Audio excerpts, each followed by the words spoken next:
The evening air at the county fair was thick with the sweetness of cotton candy and the metallic hum of carousel machinery.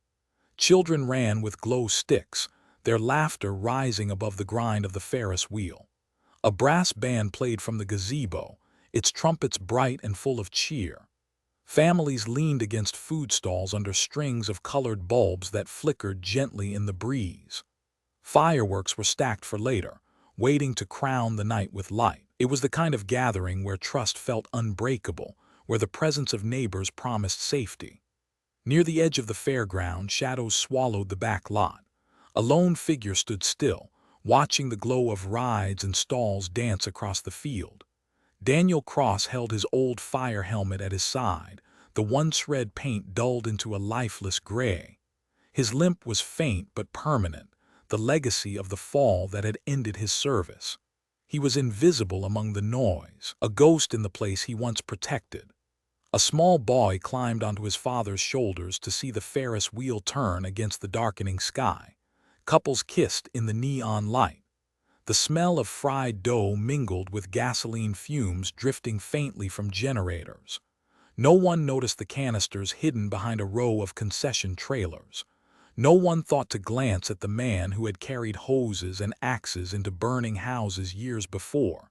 Trust was absolute, unquestioned. Daniel's gloved hand tightened around a simple lighter. Its metallic click cut through the carnival chorus for him alone. He lowered the helmet to the ground, resting it carefully like a ritual. Then, without a word, he struck flame against the accelerant-soaked cloth trailing from the first canister. The fire licked upward in silence, then roared into life, devouring the shadows and leaping hungrily toward the fairground's wooden stalls. The first to notice were the children closest to the edge. Their laughter broke into shrieks as orange light flooded their faces. Parents turned, confusion giving way to panic as smoke thickened, acrid and choking, cutting through the sweetness of sugar and grease. The brass band faltered mid-note, instruments screeching in discord. Within seconds, the fairground was no longer a place of joy but a cage of fire. Canvas tents curled into black, rides seized as wiring sparked and snapped. The Ferris wheel groaned, its cabins swinging violently as smoke coiled around its frame. Screams rose higher, a collective wave of terror rolling across the grounds. People stumbled, tripping over discarded prizes and toppled tables, their clothes brushing sparks that clung and spread. In the distance, sirens wailed faintly but could not yet pierce the inferno. Daniel watched without expression, face lit by the flames he had set. The fire helmet lay at his feet, glowing in reflection, its once proud symbol twisted. He murmured one line, flat and cold. "Tonight, no one gets saved." With that, the fairground transformed fully. What had been a beacon of community became a machine of death, its rides and tents collapsing in fire as smoke clawed at the sky. This is the story of Daniel Cross, the firefighter who betrayed the very trust he once embodied. Before we dive in, tell us in the comments where you're watching from today. And if you want more stories like this, don't forget to subscribe. Maplewood was a small town built on rituals of familiarity. The firehouse sat on Main Street, its red doors polished weekly, its sirens a sound that never inspired fear but only respect. When the alarm rang, drivers pulled to the side without hesitation. Mothers lifted their children to the window, pointing at the gleaming truck as it thundered past. "There go the heroes," they would say, voices filled with pride. Every summer, the fire department hosted a pancake breakfast. Folding tables filled the garage, the smell of batter and maple syrup mixing with the faint scent of diesel fuel from the engines parked outside. Children climbed onto the rigs, small hands on chrome ladders, eyes wide with wonder. Firefighters posed for photographs, their uniforms crisp, their smiles easy. The town trusted them with everything. At Christmas, they dressed as Santa and elves, handing toys from the truck's ladder extended high above the square. On Memorial Day, they marched in line, boots pounding pavement, flags flying overhead. The firehouse was not just a workplace. It was the heart of the community. People donated freely to keep its engines running, to maintain the equipment, to ensure their protectors never went without. That sense of safety had been earned in moments of crisis. There was the blaze at the elementary school 2 winters back, when a faulty heater sparked flames in the gym. Daniel Cross had been the one who carried 2 unconscious children out through smoke, so thick it turned the air into liquid darkness. He was hailed as a savior, his picture framed on the wall of the school. Mothers wept when they thanked him. Fathers shook his hand with reverence.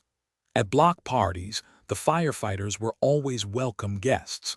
A keg of beer would be rolled to the firehouse door as a token of thanks. Burgers flipped on grills across the town square, the smell of charcoal and meat filling the summer night. Neighbors told stories about the men who ran toward fire when others ran away. Children played tag around the engines, their sneakers squeaking on asphalt. Trust in Maplewood was not abstract.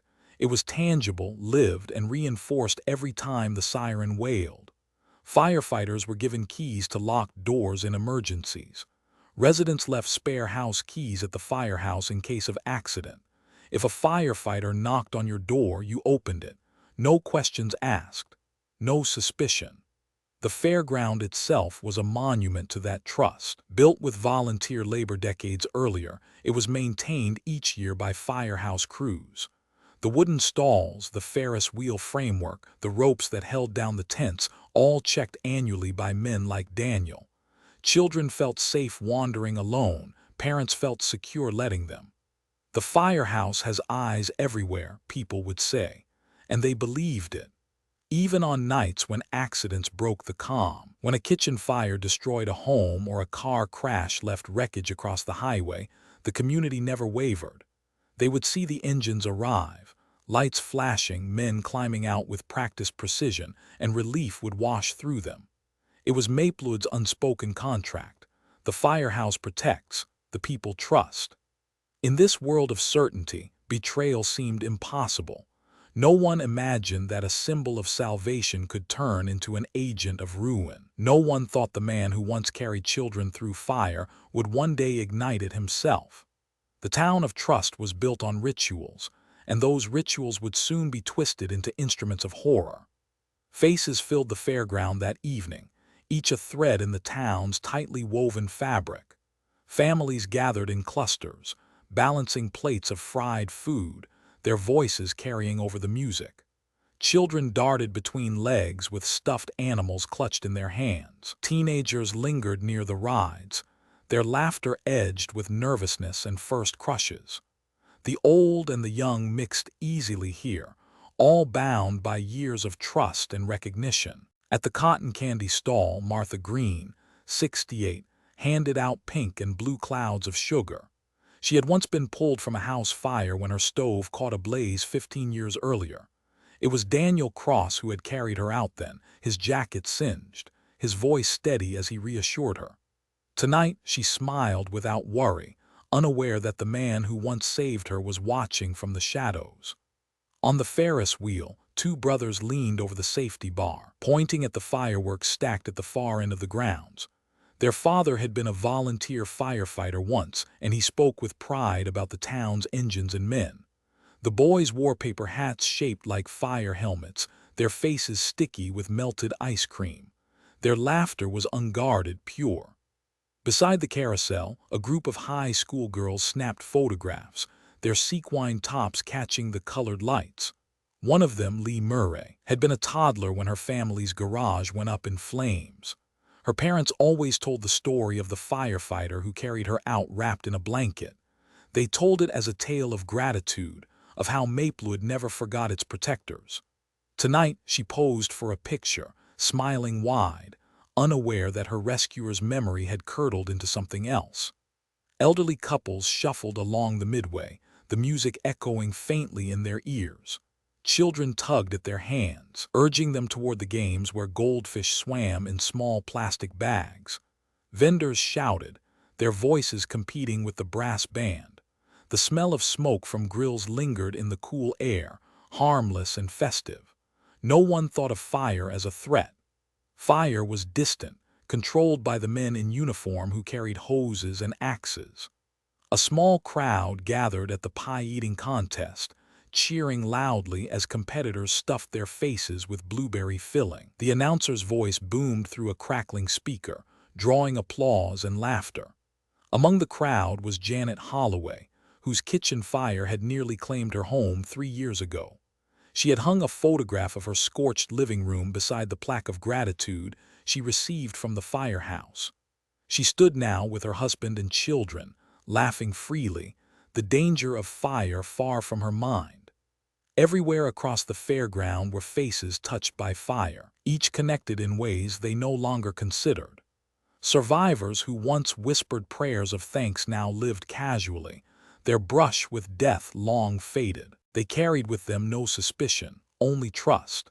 The firefighter who had once stood between them and tragedy remained fixed in their memories as a savior, not as a man cast aside, broken and left with ash in his heart.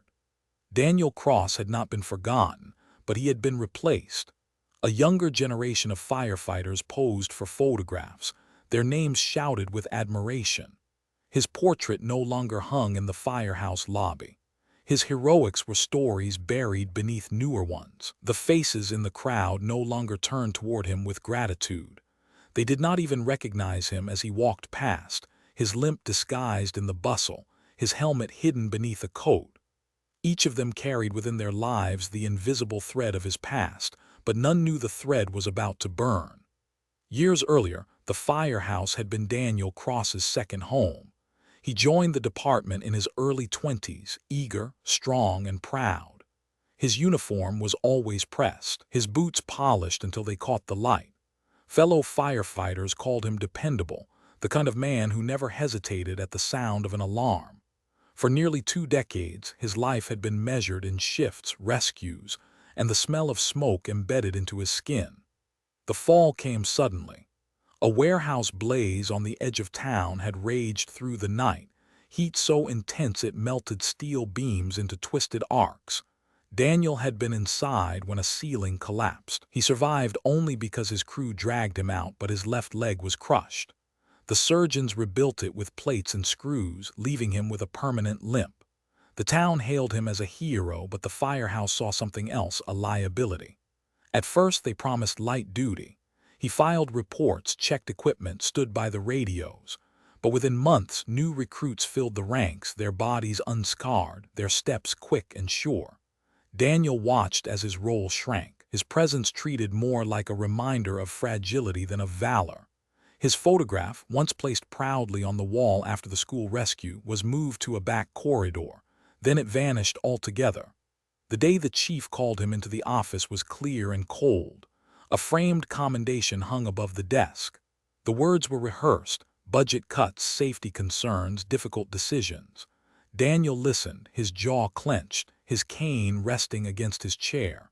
When the papers were signed, he was no longer one of them. He walked out past the engines, past the young men tightening hoses and laughing. No one looked at him. At home, silence grew heavier than smoke. His old helmet sat on a shelf, dust gathering on its curved edge. A medal from the school fire lay tucked in a box, its ribbon fraying. Neighbors still waved politely, but conversations ended quickly. "It's a shame," someone said at the grocery store, not knowing he stood in the next aisle. They had to let him go, but it was for the best. Daniel's limp became part of his identity, each step a reminder of what had been taken. Nights stretched long. He replayed calls in his head, the heat, the sirens, the grip of small hands clinging to his shoulders. The memories once gave him pride, but now they soured, curdling into something sharper. The town moved on. New faces posed for photographs, new names etched onto plaques. His name was spoken less and less until it disappeared. The fracture widened not with one moment, but with the weight of many. The applause at parades no longer included him. The firehouse doors closed without his shadow passing through. His helmet, once a shield, became a relic. He touched it often, tracing the scratches left by falling beams, the heat-scorched paint. What was once his salvation now whispered something different. The world saw him as a man retired by injury. He began to see himself as discarded. And in that shift, the ember of betrayal began to glow. In the months after his dismissal, Daniel Cross lived among objects that once symbolized honor but now pulsed with quiet resentment. The helmet sat on his kitchen table for weeks at a time, its interior lined with sweat stains, its outer shell dulled and cracked. He would wipe it clean with a rag, the motion slow and deliberate, as if polishing away not dust but humiliation. The object that once guaranteed him respect had become a mirror of exile. In the back of his closet he kept a cardboard box. Inside lay his medal for bravery, the ribbon curled like a dried vein, its color faded. Sometimes he opened the box late at night, staring at the medal's tarnished shine. Once it had been pinned to his chest in front of cheering neighbors. Now it lay hidden, as if the town itself had chosen to forget. Conversations with neighbors cut deeper than silence. At a block barbecue, someone patted his shoulder. "It's good you've slowed down, Danny. You've done enough. Let the young guys take it from here." The words sounded kind, but the sting behind them lingered. Another day, passing a grocery aisle, he overheard two women speak casually. "He limps now. They can't risk having him out there. Better safe than sorry." Neither noticed him clutching the cart handle until his knuckles whitened. The firehouse that had once been his anchor became a place he avoided. On certain afternoons he parked across the street, watching through his windshield as the doors lifted and engines rolled out. Younger men, some he had trained himself, waved to children who cheered from the sidewalk. Their helmets gleamed under the sun, the reflection so bright it forced him to squint. He never stepped out of the car. He simply sat there, the air inside thick with the sour smell of his own sweat, and stared. Even in his own home, symbols of his fall pressed close. The cane leaning against the wall, the scar running beneath his pant leg, the stack of unopened envelopes from the Firehouse Association with his name missing from the membership roll.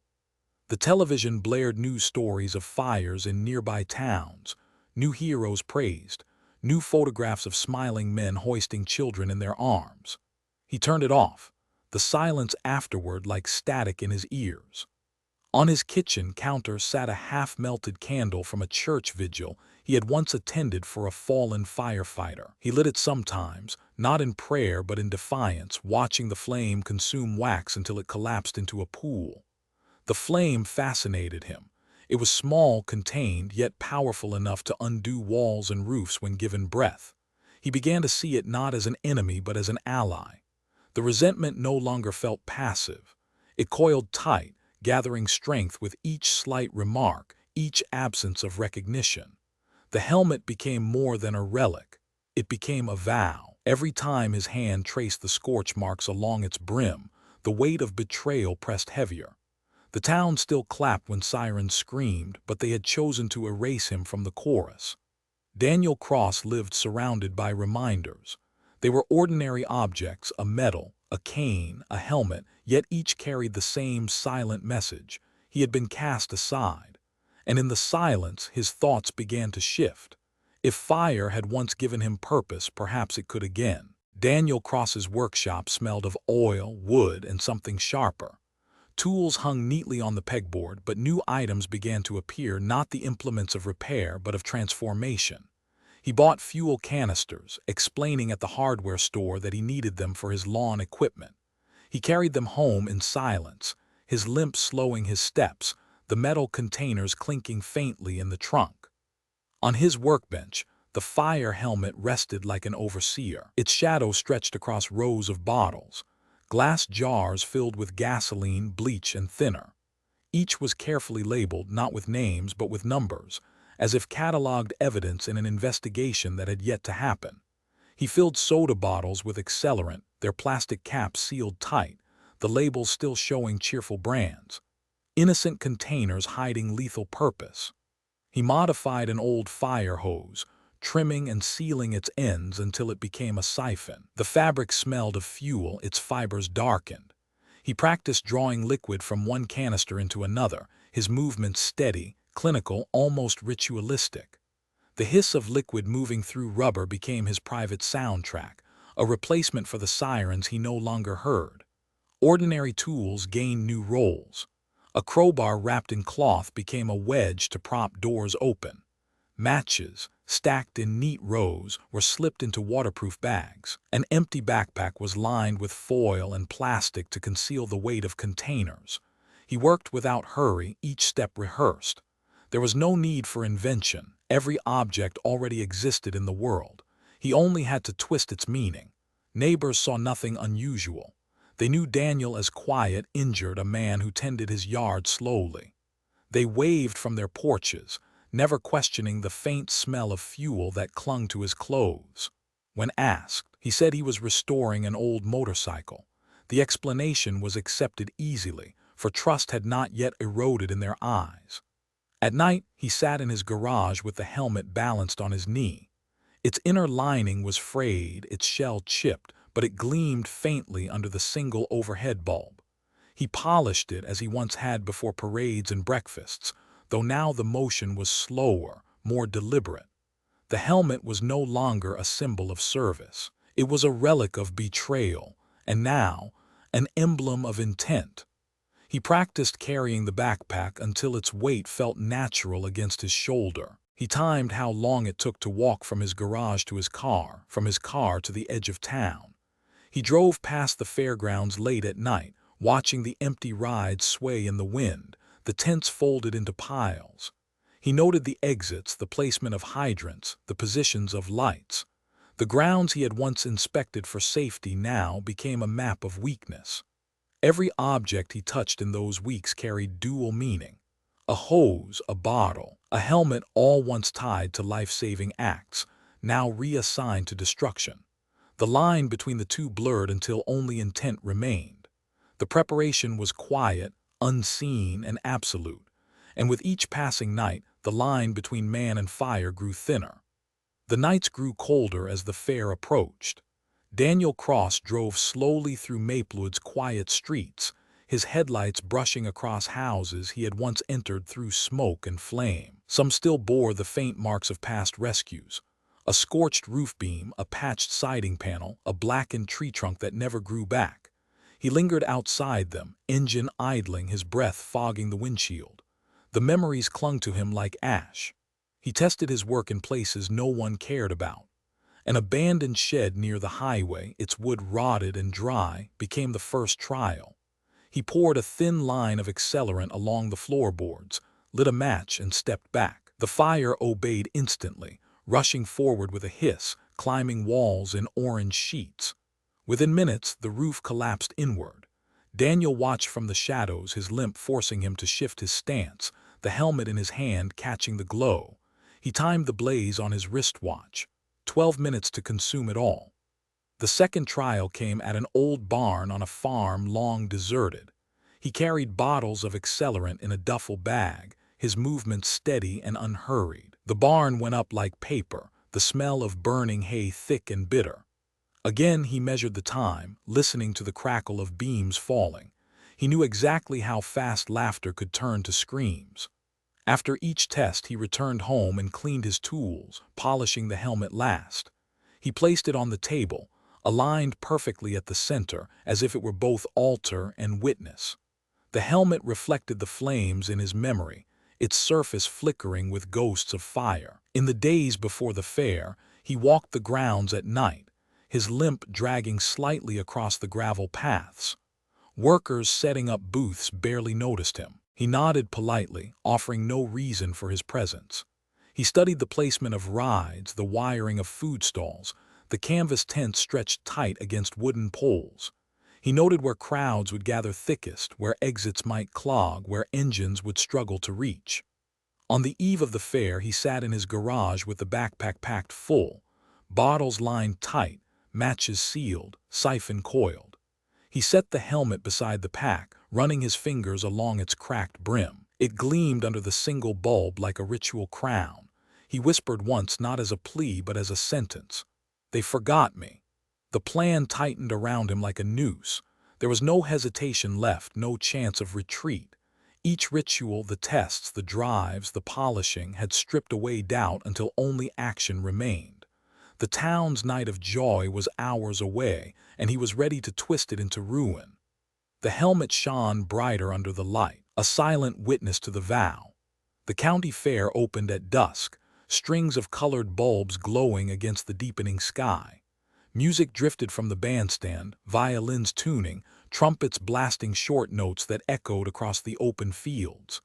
Children tugged on their parents' hands, pointing at the carousel and Ferris wheel spinning high above. The smell of popcorn, grilled sausages, and caramelized sugar thickened the air. For Maplewood, this was the night that marked the end of summer, a celebration of trust and tradition. Daniel Cross moved among them like a shadow, his limp concealed by the slow pace of the crowd. The backpack pressed against his shoulders, heavy but familiar. He kept his gaze low, face hidden beneath the brim of a cap. The helmet was not with him yet. It waited in his car, resting on the passenger seat like a sentinel. He lingered near the food stalls first. Generators hummed, their wires looping across the dirt. He knelt casually, as if tying his shoe, and slid one of the bottles beneath a stack of crates. The plastic crinkled softly, unnoticed among the chorus of laughter.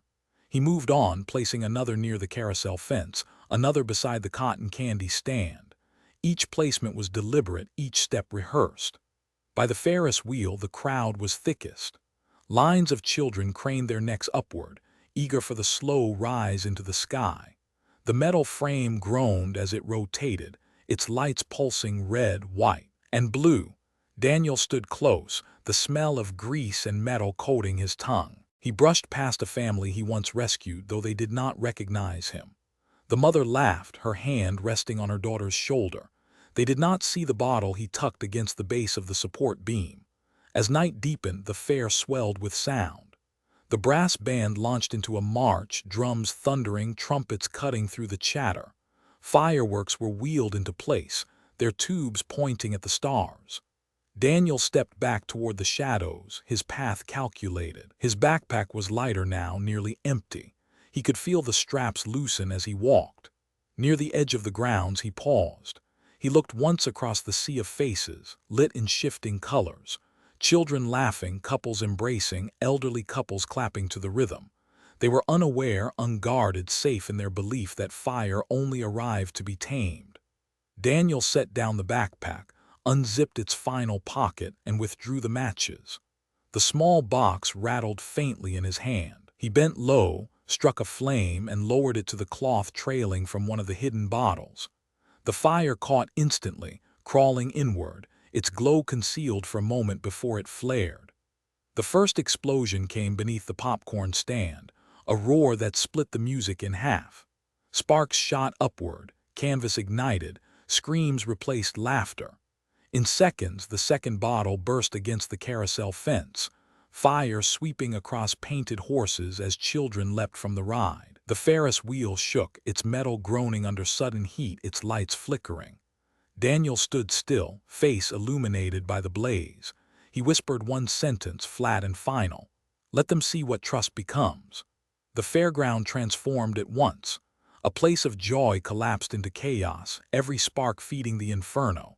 Screams multiplied, smoke rolled thick, and the night that began in celebration shifted into nightmare. The roar of fire swallowed the fairground whole. What had been a chorus of laughter turned into a wall of screams. Parents clutched children, pulling them through the crush of bodies. The air burned with acrid smoke, thick enough to sting eyes and tear throats raw. Canvas tents ignited like paper, collapsing in sheets of flame that fell onto those too slow to move.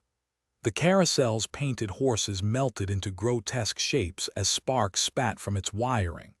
Children stumbled, tripping over scattered prizes and overturned tables. Some cried for their parents, voices breaking into shrill echoes as the crowd surged.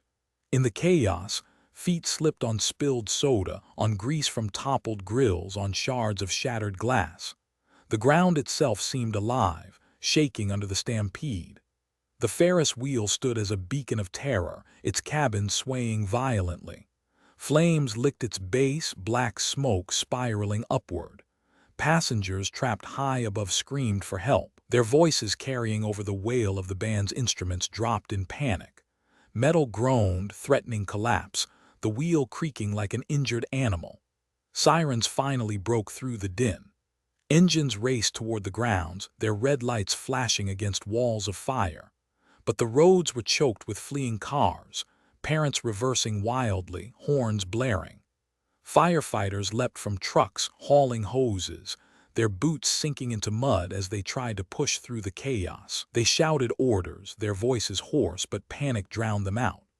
The irony cut deep, the firehouse racing to save the town from flames set by one of its own. Water hissed against walls of fire, but accelerants burned hotter, stronger, refusing to die. The air reeked of gasoline, clinging to clothing, searing lungs. Firefighters stumbled as blasts from hidden bottles sent showers of sparks raining down. Children were trampled in the crush toward the exits. Shoes were lost, hats ripped away, stuffed animals abandoned in the dirt. Parents clawed at fences, lifting kids over sharp edges, ignoring cuts and bruises. The bandstand collapsed, brass instruments shrieking one last metallic note before silence. The pie-eating contest table split under the weight of falling beams, blueberries smeared across the ground like blood. Daniel Cross stood at the edge, unseen. The glow of the fire helmet reflected in his eyes as he held it now, cradled like an heirloom. Flames painted his face in stark orange, hiding the limp that once marked him. He watched the engine spray water in vain, the men he once trained coughing in smoke, their arms trembling under hoses that buckled like snakes. Panic rippled outward. The fairground, once the heart of Maplewood's trust, had become a battlefield.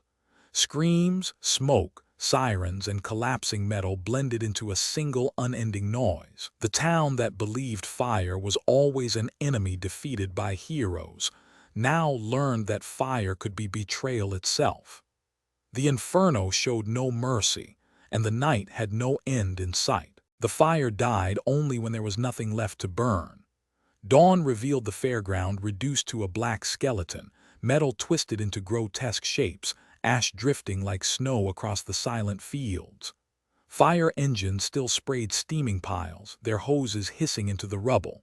The smell of smoke lingered heavy, coating lungs, hair, and clothes. Survivors wandered in shock, their faces streaked with soot, eyes wide and hollow. Whispers spread quickly. A man had been seen near the popcorn stand just before the blast.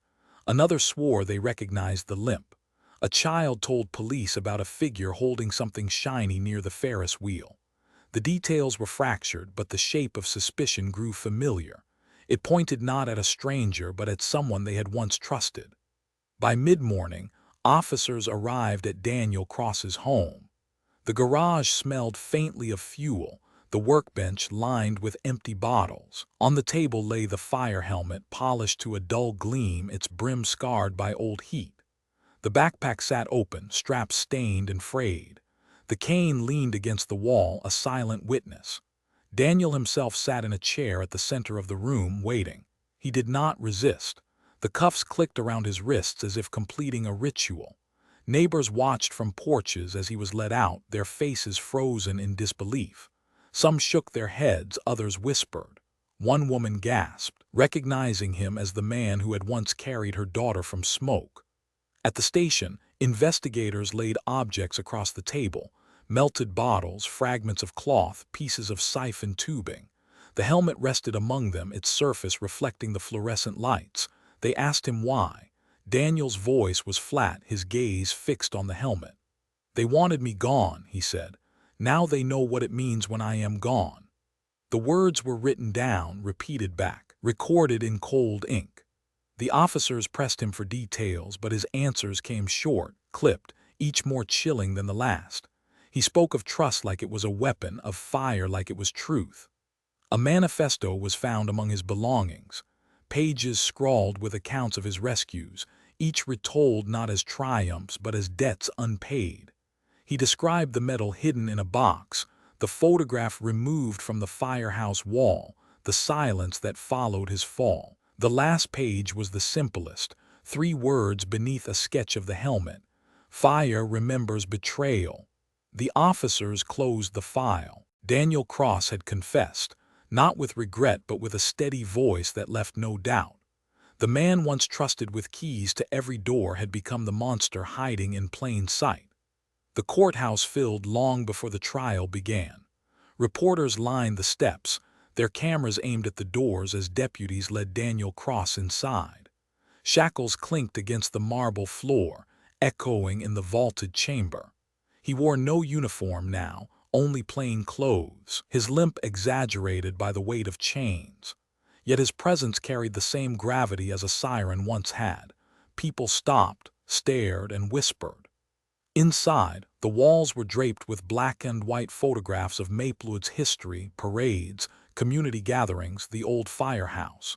Many in the audience remembered seeing Daniel in those same parades, helmet gleaming, waving to children who cheered his name. Now they watched him sit at the defense table, his hands folded calmly in front of him, the helmet that had once defined him resting as evidence on a stand nearby. Testimonies began with survivors. Martha Green, her hair still smelling faintly of smoke, spoke in a trembling voice. "He saved me once. I never forgot. I don't understand how he could." Her words broke, leaving silence heavy in the room. Lee Murray described how she recognized the limp, the same shuffle she had once seen the night he carried her out of her family's garage. Parents recounted the panic of the fairground, their children scarred by nightmares and burns. Each story layered grief upon grief. The prosecution read excerpts from his manifesto aloud. Phrases like "they erased me" and "fire restores memory" hung in the air like smoke. Jurors shifted uneasily, their faces lit by the cold glow of photographs projected onto the wall. Bottles blackened by flame, the Ferris wheel's scorched frame, melted toys recovered from the rubble. The defense attempted to frame his actions as the consequence of trauma, of betrayal by the institution that abandoned him. They spoke of duty turned into exile, of scars both visible and hidden. But every argument collapsed under the weight of the destruction. 23 dead, dozens injured, a town's trust shattered. No rationale could erase the screams still echoing in memory. When Daniel took the stand, he did not plead. His voice remained steady, his eyes fixed on the helmet displayed beside him. "They forgot me," he said. "But fire doesn't forget. Fire tells the truth." The courtroom held its breath, his words sharp enough to cut through every attempt at mitigation. Closing arguments painted him as a paradox, a man once celebrated as a savior, now condemned as a destroyer. The jury retired for deliberation, the helmet still watching from its pedestal, the brim catching the courtroom lights like a dull flame. The verdict arrived swiftly. Guilty on all counts: arson, murder, terrorism. The judge's voice was firm, each syllable striking like a gavel against bone. Daniel listened without expression, his hands folded neatly in his lap. When asked if he had anything to say before sentencing, he only turned once toward the helmet, his lips moving silently as though in conversation with it. The sentence was life without parole. The crowd exhaled, some in relief, others in sorrow. The bailiffs led him away, chains dragging across the floor, the sound hollow and final. The helmet remained behind, locked into evidence, a relic that now symbolized betrayal as much as it once symbolized trust. Maplewood tried to rebuild, but the fairground remained a scar. Where rides once stood, only blackened earth stretched wide, fenced off with rusting wire. Children who once ran freely now crossed the street to avoid looking at the emptiness. The smell of smoke lingered for months, sinking into soil and memory alike. At the firehouse, a new photograph wall was mounted. Fresh faces filled the frames, younger men smiling in crisp uniforms. Daniel Cross's image was absent, erased not only from the lobby but from the narrative of pride the department tried to preserve. Yet in quiet corners, whispers remained. Old hands remembered the rescues, the nights he had carried victims through burning rooms. They spoke of him with a mix of gratitude and unease, their voices low, as if invoking a forbidden name. The trial had closed with certainty, but the community's trust had cracked. Parents no longer waved as confidently when engines roared past. Spare keys were not left so freely at the firehouse desk. Children, once eager to climb the rigs during parades, now hesitated, staring at the helmets with suspicion. The rituals of safety that bound the town together had been poisoned. The helmet itself remained locked in evidence storage, tagged and catalogued. Its brim was still scarred, its surface still dulled by years of heat. It sat on a shelf among knives, guns, and blood-stained clothing, another artifact of crime. Yet unlike the others, it carried dual meaning, once a shield of salvation, now a relic of terror. Officers passing by sometimes paused, their eyes drawn to the object that had outlived both heroism and horror. Families of the dead gathered each year at the fairground's edge, holding candles that flickered in the wind. The silence was heavy, punctuated only by the sound of matches striking. Flames bent and wavered, reflected in tear-streaked eyes. Parents whispered names, children clutched photographs, and the town tried to believe that remembrance could heal what fire had torn apart. But healing was incomplete. The betrayal had burned deeper than wood or steel. It had consumed the very idea of safety, leaving behind only caution and doubt. Maplewood endured, rebuilt, and continued, but the shadow of Daniel Cross lingered. In the end, the helmet was not destroyed. It remained sealed in its box, untouched, a silent witness to both the trust once given and the trust forever broken. The town moved on, but the helmet waited.